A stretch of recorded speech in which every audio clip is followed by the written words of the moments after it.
లోకాల నేలే జగన్మాతకు తన శరీరంలో సగభాగం ఇవ్వడమే కాదు, తన పిల్లలకు కూడా తన రూపంలోనే ప్రాధాన్యత కల్పించిన శివలింగ రూపతత్వం అమోఘం. శివాభిషేకం చేసేటప్పుడు ముందుగా తన కుటుంబానికి అభిషేకాదులు చేసి తన వరకు రావాలి అని సూచించే పరమార్థం అద్వితీయం. శివయ్యకు నిత్యం ఇంట్లో చేసే అభిషేక విధానం ఎలా ఉండాలో తెలుసా? ప్రాణమట్టంలో కుడివైపు స్థానం గణపతి వారిది. ఓం గం గణపతయే నమః అంటూ ద్రవ్యాన్ని సమర్పించాలి. తరువాత ఎడమవైపు స్థానం షణ్ముఖుడిది. ఓం శం శరవణ భవ అని అభిషేకించాలి. మధ్యస్థానం త్రిపుర గాయత్రిగా పిలిచే మానసమ్మది. ఓం మానసాదేవ్యే నమః అంటూ అభిషేకించాలి.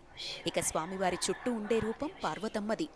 ఓం శ్రీమాత్రే నమః అంటూ అభిషేకించాలి. ఇక చివరిగా ఓం నమ శివాయ అంటూ తనపై నీటిని కుమ్మరించమని సూచిస్తోంది శివలింగ తత్వం. ఓం శివాయ గురవే నమః.